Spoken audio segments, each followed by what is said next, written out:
आइए जानते हैं आज की प्रमुख अंतर्राष्ट्रीय खबरों को। उससे पहले एक नजर आज के हेडलाइंस पे। सोनम ने राजा को शादी के बाद छूने तक नहीं दिया, बोली थी कामाख्या में दर्शन के बाद ही आएंगे करीब। किलर्स नहीं मारते तब भी नहीं बचता राजा रघुवंशी, सोनम ने बना रखा था प्लान बी। मर्डर के लिए मेघालय ही क्यों, गूगल मैप वाला एंगल चौंका देगा। दिल्ली में और बढ़ेगा गर्मी का कहर, जानिए अगले 7 दिनों के तापमान के पूर्वानुमान। मीटर में ओवरलोडिंग के कारण सबसे ज्यादा लगती है आग, ये सलाह मानकर टाल सकते हैं खतरा। लॉस एंजलिस में बवाल, जगह जगह आगजनी और तोड़फोड़। इजराइल ने ग्रेटा समेत 4 कार्यकर्ताओं को रिहा किया, 8 लोग अब भी हिरासत में। हरे निशान पर खुले सेंसेक्स निफ्टी, जानिए किन कंपनियों के शेयर में नफा नुकसान। सिर्फ 5 दिनों में हाउसफुल 5 ने की रिकॉर्ड तोड़ कमाई, वीकेंड तक निकाल लेगी बजट। और लॉर्ड्स में स्मिथ रबाडा के आंकड़े कमाल, इन 3 दिग्गजों की टक्कर से मिलेगा नया टेस्ट चैंपियन।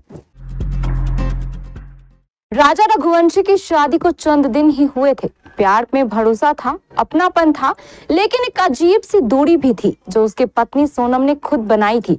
पुलिस सूत्रों की माने तो सोनम ने शादी के बाद राजा से साफ कह दिया था कि वह तब तक उसके पास नहीं आएगी जब तक वे दोनों कामाख्या देवी के दर्शन नहीं कर लेते। सोनम ने तो शादी के बाद राजा को छूने तक नहीं दिया था। राजा अपनी पत्नी की हर बात को आस्था और सम्मान का विषय समझता रहा, उसके इस बात को भी मान गया। राजा की हत्या की पूरी योजना सोनम ने अपने मायके से रहते हुए बनाई थी। 15 मई को वह मायके चली गई और वहीं रहकर गुवाहाटी की टिकट बुक करवाई। पुलिस सूत्रों की माने तो सोनम फोन पर अपने प्रेमी राज कुशवाहा के साथ लगातार संपर्क में थी। सोनम और राज ने मिलकर प्लान तैयार किया कि राजा को मेघालय ले जाकर रास्ते से हटा दिया जाएगा। इंदौर के राजा रघुवंशी हत्याकांड के 4 आरोपियों ने पूछताछ के दौरान कई चौंकाने वाले खुलासे किए हैं। शातिर सोनम रघुवंशी ने अपनी पत्नी की हत्या के लिए प्लान बी भी तैयार कर रखा था। अगर आरोपी नहीं मार पाते तो सेल्फी लेने के बहाने राज को खाई में धक्का देकर मार देना चाहती थी सोनम। इधर राज कुशवाहा के मोबाइल से कई 10 के नोट के नंबर मिले हैं। अब माना जा रहा है कि वो हवाला कारोबार से भी जुड़ा हुआ था। वहीं राजा रघुवंशी हत्याकांड के आरोपियों ने अपना जुर्म कबूल कर लिया है। पूछताछ में आरोपियों ने पुलिस को बताया है कि उन्होंने ही राजा रघुवंशी का मर्डर किया, फिर हत्या करने के बाद उनकी बॉडी को शिलांग में खाई में फेंक दिया था। इंदौर क्राइम ब्रांच ने आरोपियों को कबूलनामे की पुष्टि की है। आरोपियों ने 2 दिनों से पूछताछ चल रही थी। इस पूरे केस का मास्टरमाइंड राजा की पत्नी सोनम रघुवंशी को ही बताया जा रहा है। शिलांग पुलिस सभी आरोपियों को लेकर दिल्ली निकली, वहां से गुवाहाटी जाएंगे, फिर गुरुवार सुबह तक शिलांग पुलिस की टीम पहुंच जाएगी।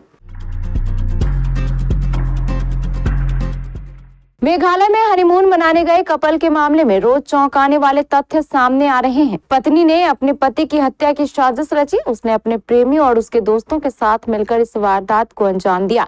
पुलिस ने इस मामले में पत्नी को गिरफ्तार कर लिया है। यह घटना 23 मई को हुई थी, लेकिन पुलिस को इसकी जानकारी 2 जून को मिली। पुलिस को एक आदमी की लाश मिली। लाश मिलने के बाद पुलिस ने जाँच शुरू कर दी। जाँच में पता चला कि मृतक की पत्नी गायब है। पुलिस को शक हुआ कि कहीं पत्नी पर भी हमला तो नहीं हुआ या फिर उसे किडनैप तो नहीं कर लिया गया, लेकिन पुलिस को यह नहीं पता था कि पत्नी सोनम रघुवंशी सुरक्षित है और उसने ही अपने पति की हत्या की साजिश रची थी। इतना ही नहीं, उसने अपनी आंखों के सामने पति को मरते हुए देखा और लाश को खाई में फेंकने में भी मदद की। दिल्ली एनसीआर में जून महीने के दूसरे हफ्ते में भीषण गर्मी का कहर जारी है। मंगलवार को सीजन का सबसे गर्म दिन रहा। अधिकतम तापमान 43.8 डिग्री सेल्सियस दर्ज किया गया। वहीं हीट इंडेक्स 47.1 डिग्री सेल्सियस रहा। इससे पहले सोमवार को राजधानी में अधिकतम तापमान 43.4 डिग्री दर्ज किया गया, लेकिन हीट इंडेक्स 48.9 डिग्री दर्ज हुआ। मौसम विभाग ने गर्मी और लू को लेकर ऑरेंज अलर्ट जारी किया है। मौसम विभाग की माने तो मंगलवार को सफदरगंज में 43.3 डिग्री सेल्सियस, पोलम में 44.3 डिग्री सेल्सियस, लोधी रोड में 43.3 डिग्री सेल्सियस, रिज में 44.9 डिग्री सेल्सियस और आयानगर में 45.3 डिग्री सेल्सियस तापमान दर्ज किया गया। दिल्ली में बढ़ती गर्मी में घर, ऑफिस और गोदाम में एसी में शॉर्ट सर्किट के कारण भी आग लगने की घटनाएं लगातार सामने आ रही हैं। दमकल विभाग के निदेशक अतुल गर्ग ने बताया कि आग लगने की सभी घटनाओं में मुख्य रूप से 3 कारण होते हैं। पहली, ईंधन जैसे कपड़े, एलपीजी सिलेंडर, किचन में लगी चिमनी, सोफा, पर्दे, बेड आदि। दूसरा, हीट और तीसरी, हवा। इन तीनों के मिलने से आग लगती है। इन्हें काबू करने के लिए भी सामान्य उपाय हैं। इन तीनों में से एक को काबू कर लें तो आग पर काबू पा सकते हैं। घरों की आग में अधिकतर देखा गया है कि किचन में खाना बनाते समय बातचीत के दौरान महिलाएं गैस पर छौंक वाला सामान छोड़कर चली जाती हैं। चिमनी की सफाई समय समय पर नहीं करते हैं। इसी तरह फैक्ट्री में पुराने बिजली की वायरिंग आग का खतरा ज्यादा बढ़ा देती है। अमेरिका के लॉस एंजलिस में विरोध प्रदर्शन के चलते शहर के बीच में कर्फ्यू लगा दिया गया है। लॉस एंजलिस के मेयर ने यह कर्फ्यू लगाया है। मेयर करेन बास ने कहा, मैंने लोकल इमरजेंसी का ऐलान किया है और लॉस एंजलिस के डाउनटाउन में तोड़फोड़ और लूटपाट को रोकने के लिए कर्फ्यू जारी किया है। मेयर के अनुसार कर्फ्यू मंगलवार रात 8 बजे से लेकर बुधवार सुबह 6 बजे तक लागू रहेगा। करेन बास ने कहा कि कर्फ्यू कई दिनों तक जारी रहने की उम्मीद है।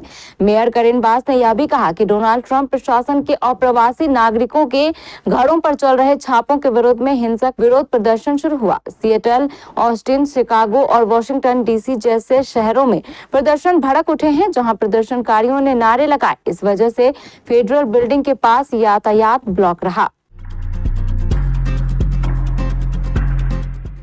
इजराइल ने स्वीडिश पर्यावरण कार्यकर्ता ग्रेटा थनबर्ग समेत 4 लोगों को मंगलवार को रिहा कर दिया। ये सभी इजराइल के बेन गुरियन एयरपोर्ट से फ्रांस रवाना हो गए। हालांकि अभी भी 8 लोग इजराइल की हिरासत में हैं।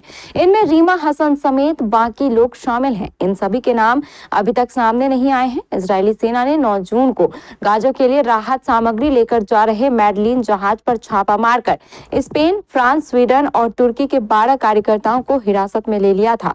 इजराइल ने इन सभी को ऑप्शन दिया था कि वे चाहें तो डिपोर्टेशन कागज पर साइन करके घर लौट सकते हैं। ग्रेटा समेत 4 कार्यकर्ताओं ने इन पर साइन कर दिए, जबकि रीमा हसन समेत 8 ने इनकार कर दिया। इन सभी को इजराइल के रमले में गिबोन डिटेंशन सेंटर ले जाया गया।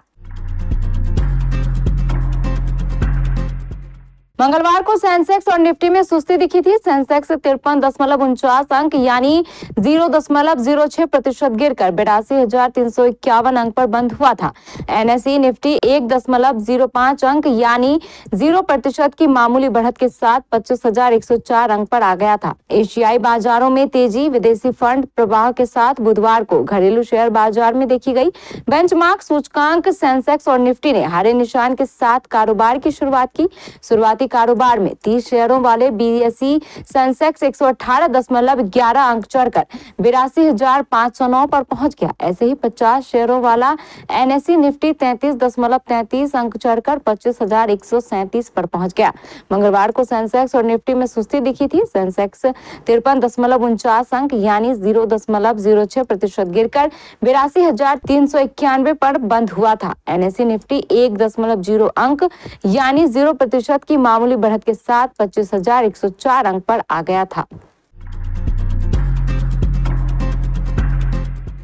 अक्षय कुमार की थ्रिलर कॉमेडी फिल्म हाउसफुल 5 को बॉक्स ऑफिस पर 5 दिन हो चुके हैं, जो पहले दिन से ही लगातार धड़ाधड़ कमाई कर रही है। फिल्म ने अपने रिलीज के 5वें दिन भी बॉक्स ऑफिस पर धमाकेदार कमाई करते हुए अपने बजट की आधी कमाई कर चुकी है और उम्मीद लगाई जा रही है कि आने वाले वीकेंड तक फिल्म 200 करोड़ का आंकड़ा पार कर सकती है। वहीं कमल हसन की crime thriller film thug life की बात करें तो ये फिल्म पहले दिन से ही कमाई के मामले में धीमी रफ्तार से आगे बढ़ रही है, जो अब 6ठे दिन तक और भी ज्यादा गिर चुकी है। अक्षय कुमार की नई film thriller comedy film Housefull 5 को बड़े पर्दे पर 5 दिन हो चुके हैं और ये फिल्म हर दिन जबरदस्त कमाई कर रही है। सिनेमा घरों में दस्तक देने के 5वें दिन भी फिल्म ने अच्छा कारोबार किया है और अब तक अपने बजट की आधी रकम वसूल चुकी है। वर्ल्ड टेस्ट चैंपियनशिप का फाइनल मुकाबला आज बुधवार से इंग्लैंड के लॉर्ड्स मैदान पर शुरू हो रहा है। साउथ अफ्रीका और ऑस्ट्रेलिया के बीच ये भिड़ंत होगी। दोनों ही टीमों ने अपनी प्लेइंग 11 का ऐलान कर दिया है। ऑस्ट्रेलिया लगातार दूसरी बार ये खिताब जीतने के इरादे से उतरेगी।